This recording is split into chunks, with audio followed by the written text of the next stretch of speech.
Of Kittens and Broken Things, Chapter 55. Kara was there for much of Yased's therapy.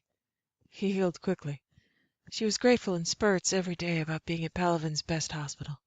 She and Senar were Yased's solemn shadows, one or both present at all times during scheduled conferences or planning, Garrus and Russ also visiting. Russ took on Yased's therapeutic coaching and physical support once he was fitted for his new prosthetic. Senar still should not bear weight, though that restriction would be lifted soon. He'd healed rapidly as well, no complications. Kara had expected him to evade or avoid his own medical course, but he followed every single prohibition with grace, as though it had been his idea. As though had new meaning and new depth, and she saw Spectre Tualan as she had seen Benis Kara. She had respect for his ability to seem. He had been willing before to allow her to glimpse the weight of his burdens, or the result of the stress of her regard. Now he was solicitous distance. Garrus visited, but was busy with political fallout, which he termed more often as harvest, in order to reassure her. He was successfully reassuring, no overt evidence of political difficulty. Whatever objection there might have been to her, it didn't reach her ears. She didn't see it on Turian faces or hear it in Turian voices, most often hearing only the effusive thanks of reunited Turian families from the collectors. Garrus's father, Tensir, came closest to tripping her Turian alarms. He was as suspicious of her as she was of the situation, but Garrus assured her that he was a deeply suspicious and disapproving person by nature, and it wasn't just her. It was everyone, including Garrus. She still didn't trust Turian approval to be a universal or potentially sustained sentiment, imagining that the historical Turian attitudes toward humans would reassert themselves. She felt that in her bones, the same way she'd felt that she should hide what she remembered of Mindwar. Traditions were not that easily changed. They were that easily faked. She should know. She was as suspicious of Turian's smooth deference as she was of Senar's cool ease. She didn't consider that cynical so much as prudent. She should expect a flanking attack at any moment. Her social appearances were spent on high alert. She did not get comfortable, did not want to get comfortable, did not relax. She accepted an honorific position, but reflected back on the conversation with Russ about being the commander. We can't afford an asterisk. In this case, she was asterisk embodied. Even though Kara believed in Garrus's mother's case, the welcome was absolutely genuine, loving, and reflected in Garrus's certainty that his Ava's blessing carried with it blanket acceptance. Kara was well aware that she was shielded by the grace of Villarine Vicarian's adamant insistence, Garrus's position as counselor, and Shepard's recent victory. That was an awful lot of power wielded in umbrella protection, and Kara was acutely aware that outside that umbrella, she'd be shredded. Garrus would be shredded. After meeting Villarine, Kara had a great deal of respect for the woman's grace and strength. Garrus had kept his word, bonding ceremony not public, no official dancing, and a quiet dinner in Villarine's presence, her blessing reaffirmed. And it was done. She and Garrus would be shredded without her. But Kara might put Villarine up against a Reaper and see what happened. Garrus was not wrong about the woman's imperious certainty. All social expectation were managed by Villarine stating publicly that Lal Vicarian had much pressing upon her time, and ceremony expected at a time of peace could not be afforded at time of such high alert and risk. Villarine had said, "To have all those who wish them well gather for a celebration in one room would be too great a temptation for those who oppose us. I do not wish to create a further target of my son and his bondmate. They have given enough of themselves. I am so proud of them and their continued service. With personal regret, but the resolve of the spirit of the Madless that knows of war, I must defer public ceremony until such time as it no longer offers an opportunity to take the greatest hopes we have from us. The excuse of that was obvious to those paying attention, at least to Kara's mind. Yes, the bonding ceremony would have likely involved Alliance officials, Citadel officials, human, Taurian. But Russ's induction into the Vicarian clan was nearly as much of a draw. They were still all in the same room and still targets. Kara had to concede that it was a more intimate affair, Vicarian clan nearly exclusively except for members of the Normandy and Ferox crew, finally meeting and mingling to celebrate. It nearly felt like a bonding ceremony. Russ taking Vicarian paint, fraught with the odd intimacy of life and death and love, layered sacrifice, lies and truths, same as experienced in Yased's recuperation. Russ was tied closer to Garrus. Garrus was tied closer to Sennar. Sennar was tied closer to Kara. Kara was tied closer to Russ. Family. Odd, potentially incestuous. Family. Yased soaked it in as happy as Kara had seen him. She'd even heard him challenge Russ and Sennar to foot races that he would be able to win through exhausting their organic stamina and winning by hopping if necessary on his new high-tech leg that was admittedly very cool. Kara wanted two of her own after some research, although it was completely possible that Yased was faking some of his bravery. Kara was assured by the medical team that he was in no physical pain from the loss of limb and emotionally vindicated, having earned his father's continued breath. Yased was tied closer to everyone, his father most securely. Yased had gained a Madless and 2 ships' worth of new family that adopted him with ease. Russ would give his life, his everything, for Garrus. Kara would take Yased's life and livelihood for Sennar. She still wasn't sure about her answer there. She didn't know how to be sure, imagining both men with blades to their throat, some faceless and authoritative entity asking her to choose who would live and who would die. And the look in Sennar's eyes demanding that she choose him. Always that look demanding that she choose him for any sacrifice or any privilege. That was the distracting and most important part of that thought experiment. It ended there because the reality was in that scenario that if she chose Yased to die, Sennar would kill her, and that's the lesson he wanted her to learn. Regardless of whether or not he could actually do it, he wanted her to believe he would.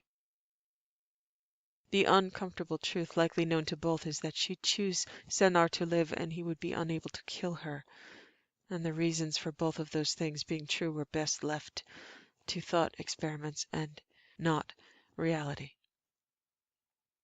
Part of her wanted to step aside and give Garrus to Russ. Russ deserved to be happy. Then again, the greater part of her thought she'd take Russ down with a butter knife if it came to that. She was wily and in love, and no way. She was feeling guilty about all her riches and her inability to appreciate many of those things, or people, that seemingly belonged to her. She didn't want to feel guilty, but she was feeling guilty, and she had to be honest with Garrus about why she was feeling guilty, and she didn't want to do that. She was witness to Taurian lives lived more fully, the Madless hearing more words from different sources, and she was proud. She was witness to Yased getting stronger daily, Sennar biding time, formal and attentive to his son, courteous and kind to Kara, rarely addressing her as she rarely addressed him, agreeing on the focus being Yosed. She was witness to Russ's paint applied by Garrus. Normally a resident clan painter would apply it, but Russ had commented Garrus had done a good job with the red, and Garrus had volunteered. During the ceremony, Russ, beaming and just about glowing without biotics, Kara was so happy for him, crooking a finger toward him until he leaned over. She kissed at the bladed edge of his mandible until it just bent a little with the tightening of his jaw. Family.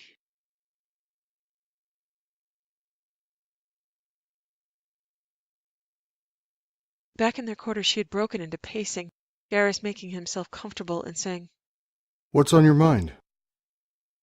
She raised her hands and said, Everything, I think. Gotta get some of it out. This is me not being surprised. She had learned not to pace around the couch. Garrus disliked the neck strain. He wasn't a fan of pacing at all, and it made him nervous, but she had argued that she was more nervous than he was if she couldn't pace, so she paced out an oval in front of the couch instead of around it. She stopped for a moment, then moved over to where he was, kissed him until the flow of reverie started, warm and sure. She pulled back and said, That's not what's usually referred to when humans say liquid courage, but it works. You work. Thank you. Happy to enable you.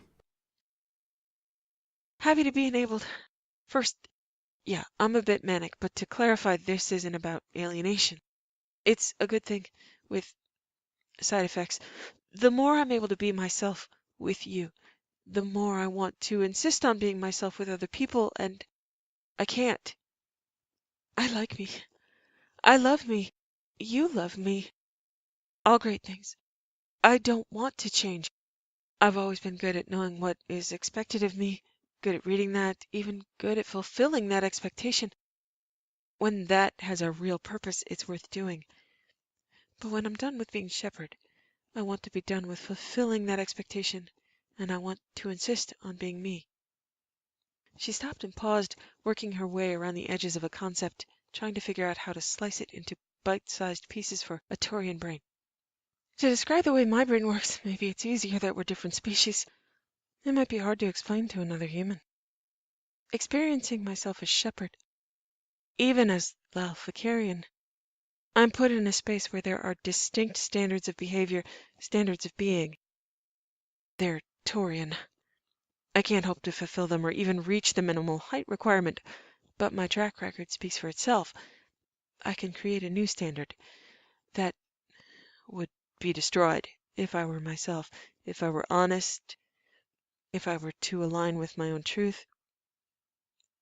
For Taurians, even for humans, I'm supposed to progress from who I am, who I chose to be deliberately, and see things more their way. Be tougher, be stronger, be hardened. That's the supposed natural progression, but I don't like it. I don't want it. I'm actively averse to it, and I have to resist isn't the word. I have no trouble resisting becoming like everyone else. The Turian ideal being what it is, I'm antithetical. It's the same with humans, really. I'd be considered naive, weak. I'm not those things. Not in the middle of a crisis. What I am is willing to experience my own weaknesses and strengths with honesty, maintain my personal sensitivity, keep those things because I need them in order to stay connected to my compassion and my desire to understand. What adults seem to do out of self-defense is harden and toughen themselves and look out for only themselves most of the time. They choose to not understand but to judge and rely on distance and objectivity when most often it's ignorance and stereotypical self-protection. I can't do that. I'd lose who I am. I'd lose touch with what I value. About me not having to resist influence, yeah, that's not the word. What I have to do is tolerate. The assumption that being self-involved and exclusively self-directed is the best of all possible worlds. I don't agree. I will never agree. So it's not about me having to resist being pulled along. It's about me declining the invitation to be like others while assuming that what's being offered to me is what I would or should want, given a chance. She bounced on her feet for a few moments, thought around the curves and concepts, and said, "So, here's an analogy. If you were raised by humans who fed you a steady diet of cookies, where your brain and tongue interpreted that offering as inherently bitter, but the only thing available, maybe a few things might have happened. Your mind might have resolved that cognitive dissonance as thinking bitter was the right way to do things. The people caring for you insisted upon it, they all enjoyed it, therefore it was right. Had to be right. You'd maybe ignore your tongue and your mind, intellectually convince yourself that sustenance was unpleasant, but necessary. Maybe it provided only minimal sustenance to you, maybe made you sick, and although it strengthened those around you, you didn't have the same results. You might have gotten weaker, felt a different hunger nobody else seemed to feel. You might have rejected the bitter entirely, snuck out in the middle of the night and run down a deer under the moon, rejoiced in what your tongue and mind told you was the right thing for you. You might have washed off the blood and rejoined the ranks of the cookie-eating humans in the morning. You'd be separate, but you'd know more about your nature. You'd know more about yourself, more about the group you're supposed to be a part of. And that distinction could generate guilt, or self-hatred, or self-righteousness, or any number of things. The mind, the body, even the tongue can change in a lot of ways. She lost the chain of thought, the analogy playing out, and then she said, "But here's the thing. I was raised on Mindwar with everything perfect, everything delicious, everything supportive and loving. And that's what I know. I had formative years of that. My tastes were set. I know what bitterness is, what it means, what it does. I don't partake. If I'm forced to by circumstance and necessity, say the fact that people are going to die if I don't gain their support or confidence. I know the difference between Kara Fanning, Lal Shepard, and Lal Vakarian. I know the difference between Garrus Vakarian and Garrus Fanning. My ideal world of no inherent bitterness is Kara and Garrus Fanning. I'll be Lal, any Lal, but I know the difference. I'm never going to be a Turian ideal. I'm always going to have to lie. And here's where it gets not so simple. I asked you, and you said we could go somewhere together, be the Fannings, somewhere with trees. I'd be taking this from you. This, the place, the things that are perfect on your tongue, perfect for your mind, where you are your best self, where you are among those you love, those that were raised to care for, to protect, a planet looking to you. And I'd be asking you to live for one small human, to live on cookies, to pretend that's the way you want it. I'd be taking you from this madness, and I want to lie to you. I want to lie to you badly. I want to act every day like this is my converted favorite place, that everything's perfect, that I should want and do want. Garrus's smile was a little sad but knowing. I know everything isn't perfect. She looked at him in confusion, and he said, You smell like metal. her brows drew together, the explanation a complete lack of explanation. His smile veered more to knowing. You're really good. You've gotten better at lying. I can't tell by looking at you anymore. You're on stage here. You're committed. But Kara, there's tongue logic and then there's nose logic. Shepard always smells like metal in a fight. Every time you go out, we go out, here, every smile you conjure and gracious silence you grant while you want to run away or ask a million questions, you smell like metal. I know when you're in a fight. That's... I could barely read your facial expressions, and you... I have more of an advantage. I can't take you away from this. Once again, Kara, you're using the wrong pronouns. We will take ourselves away from this if we survive. You're the best counselor the Turian people have had. You'd be the best Primarch the Turian people could have. Oh, well, a Turian's bomb mate should be ambitious, but I had no idea that's where you thought I was headed. That's where you would be headed without me. There is no without you. There's we. Then what do we do? We go where there are cake trees. They don't exist. So keep looking. Kara, there's a way for you to be you and me to be me and us to be us. We will find it, if we survive. You're strategically further ahead than I am, granted, but one war at a time. I don't want to be at war with you. You won't be. We won't be at war with each other. We'll just have the luxury of dropping non-consensual cookie appreciation to save the galaxy. We'll manage.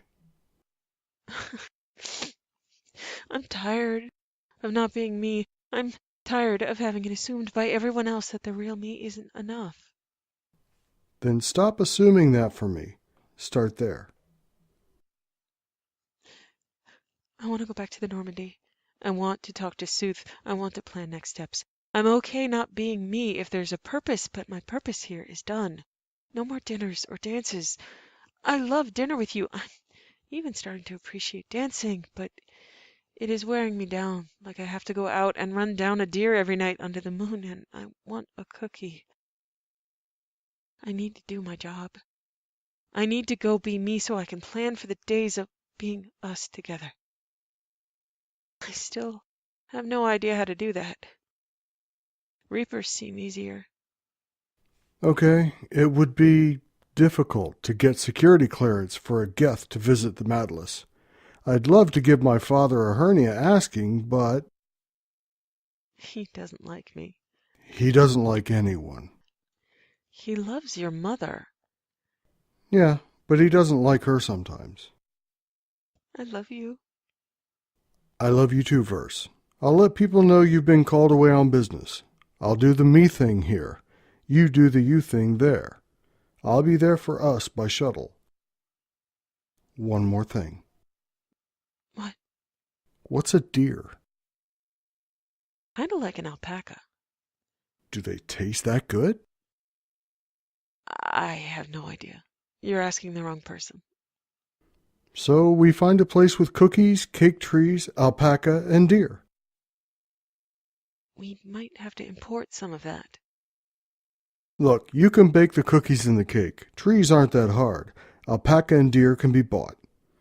Considering we have to end a war that has waged itself every 50,000 years first, it seems doable. We're creative people. We're gonna have to be. Let's head to the Normandy. Tomorrow. I should say goodbye to Yased, at least. Let him know I won't be there every day. Tomorrow, then. We'll stay in tonight. Oh, I feel the need to swear in relief. Do I smell like metal now? No, I think you probably smell more like I think a deer tastes. I get to keep my blood, though? Garrus's teeth dragged along her neck as he said, Most of it. Liquid courage? Liquid something. Headed toward liquid everything. Remember when I said we were walking with hands held on the Citadel? Mm-hmm. We're walking through trees under the moon somewhere, holding hands, wherever we end up. We can't do that here. You need trees. Now I need a moon. Deal? Best deal.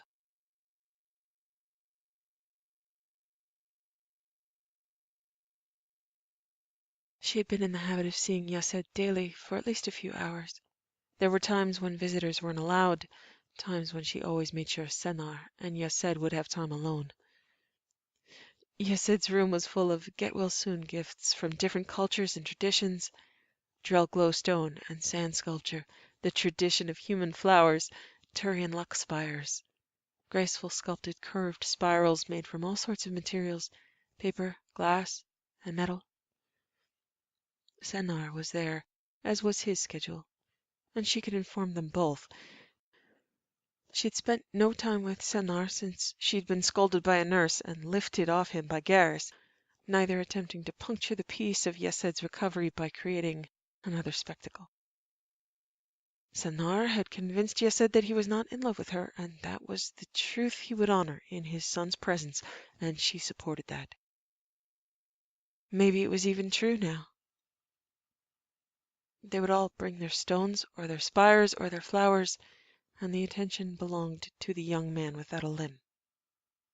She leaned in and greeted Yesed with the family clasp, smiling and saying, "How's therapy going?" "Well enough that people are going to have to stop asking me that soon." "I'm glad to hear it. I'm going to be headed back to the Normandy, back to next steps in the mission." Yesed blinked and hesitated and said, "Okay." "I'll still be back to visit, just not every day." "You don't have to." "No, I don't have to. I want to. I'll miss you." "I'll miss you too." Then there was a meal delivered, more gifts delivered to appreciative smiles from Yesed, and new visitors, 2 younger Turians and an Asari that Kara had not met or didn't remember meeting, and she was introduced. Awe at Commander Shepard ensued until Sennar's hand on her shoulder brought him to her attention. He indicated that they leave the room to leave Yesed to his friends, Yesed acknowledging it and turning to animated conversation. Beyond the hand on her shoulder he did not touch her. He began to walk through the hospital. There was a gardened courtyard, but neither of them should venture there without suits. He chose instead an observation deck. Silence spread out between them in contemplation, his hands behind his back clasped, looking down at the riot of seasonal Turian growth.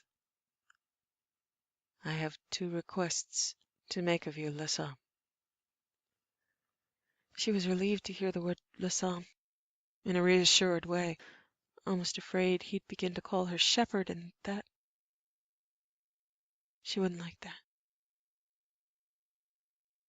"One is that whatever mission draws you from Palaven, I will go with you. I will be on your squad."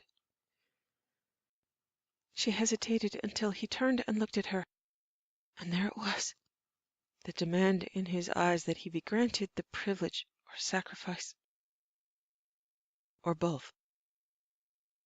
His head tilted to a curious and near challenged expression.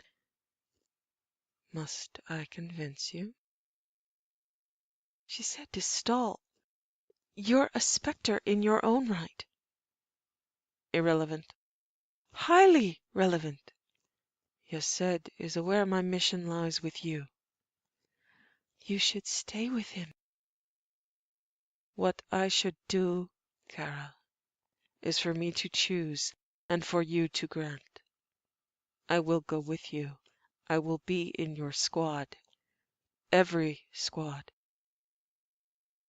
"And will you be ordering me then, as you are ordering me now?" "I am convincing you, Lassam, not ordering you." "Will you be convincing?" "Always." Her lower jaw jutted out in affronted and relatively stymied rebellion.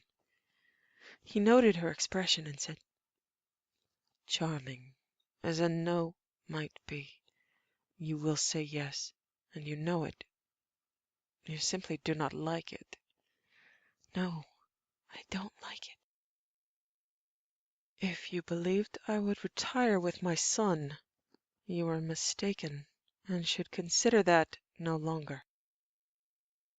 "Not consider that you stay with him? Not consider that you do as your spirit wishes? You could use your spectre authority to end the compact, not cause—" "Not cause what, Kara?" She thought very carefully and said,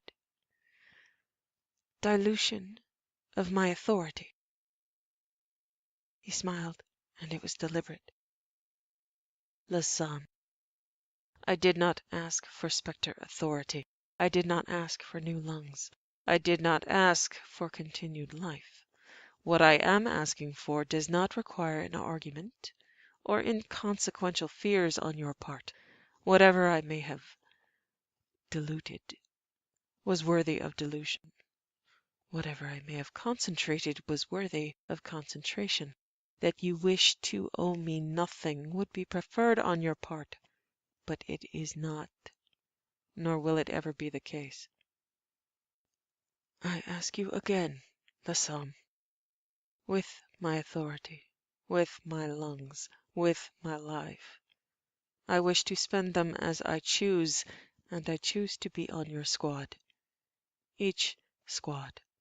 You will not leave me on Palaven. You will not leave me on the Normandy. When you leave your ship on a mission, you will take me with you. When you consider your missions on your ship, you will include me in planning, as we have done in the past. If you wish, consider me a bodyguard. I volunteer my services. I have done as you wished, as you asked. After the mission, I spent time with my son. I offered my obedience. Now I require your obedience in this and in one other thing, and you will give it. What's the other thing? Yesed wishes to go with you. He has thoughts of transferring to the Normandy and apprenticing under Dr. Chakwas. You will not allow it. You will not tell him that I convinced you of such. He will remain on Palaven, safe with his new family. These things are best, Lassam. Perhaps not best for you in granting them, but you owe them to me. There will be no conditions or time limit to this bargain. You want me to reward you by placing you in constant danger. You want me to place you at further risk at losing your life at my command. I want you safe, Senna. I want you as safe as you want Yesed, and I've asked too much of you. Don't make me ask for more. Kara, such an appeal is tiresome, and you know better. Or you should. Tell yourself what you wish. I wish to preserve my son's life, and that is achieved by opposing reapers, and opposing reapers is done at your side. I wish to grant my life meaning, to earn the right to stand by Erika's side at the shores. I wish to watch over my Manipar as she faces her death. I wish to convince you, Kara, and I will. If you fear my reasons, any of my reasons, or stated goals, any of my truths or lies, you are a brave woman with a strong heart, and you have nothing to fear from me. No, I fear for you. Then we are in accord. I fear for you. I have everything, Sinan. I have a bondmate. I have a ship. I have a mission. I have nothing to offer you but danger. I'll end up taking away more from you. I've taken your promise to your wife. I've taken your faith that I will honor your wishes. You did not take those things, Kara. I gave them freely. Now you will give what pains you. Please don't ask for this. I will follow you, Kara, if you do not grant me the right I have earned. She approached near anger and said, The Normandy has a stealth drive. I would enjoy the challenge. I would enjoy more being able to sleep in my own cabin, if no longer in yours. You want me to be the one to tell Yesed I'm taking you from him and leaving him behind? Yes, and you will. She felt like metal was scraping over her spine, as she said, "I can't be with you." The cold and challenge melted from his expression. He stepped closer to her and tipped her chin up with a finger. "Kara, this is not your choice. It is mine. You will grant it. It is done. Your fate is set in many ways, Lassan. I will be there to witness those ways. You will be there to convince me of those ways, and I will remain unconvinced. Then that is my fate, and the one I choose. You cannot change that. I will not allow it. Tell me yes, Kara, and it will stand. I need do no more convincing." She had no idea what he was threatening, and it didn't matter. Venom? Being tracked? Being a stowaway? She gathered her courage, or was it cowardice?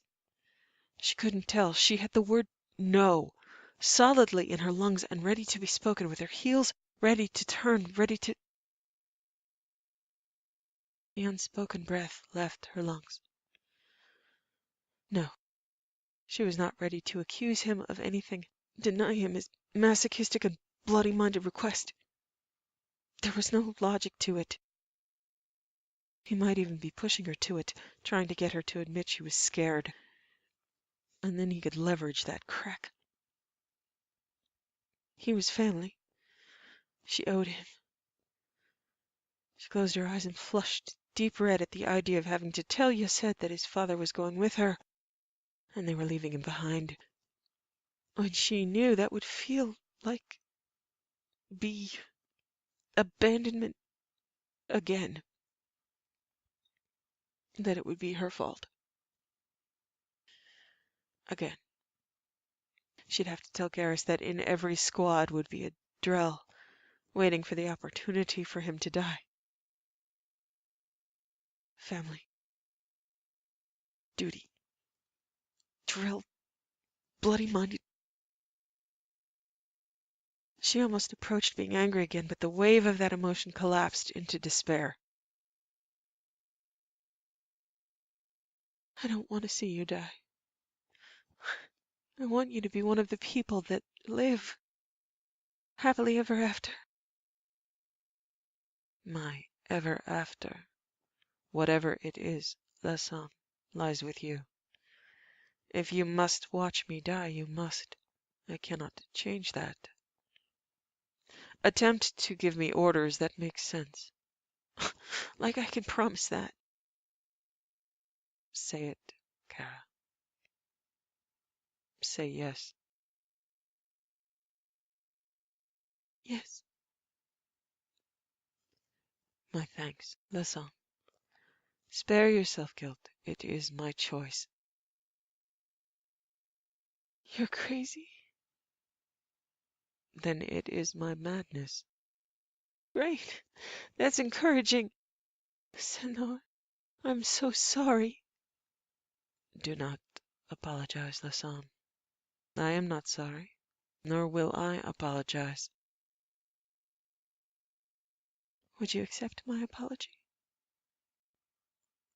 No.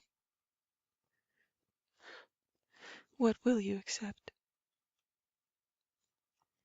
The word yes, from your lips, as you have given it. Her shoulders slumped, and she closed her eyes to the swirling, complicated navigation she faced. Sennar said, I will await your orders, Lassan. I must return to Yased. She slid to the floor as he turned the corner.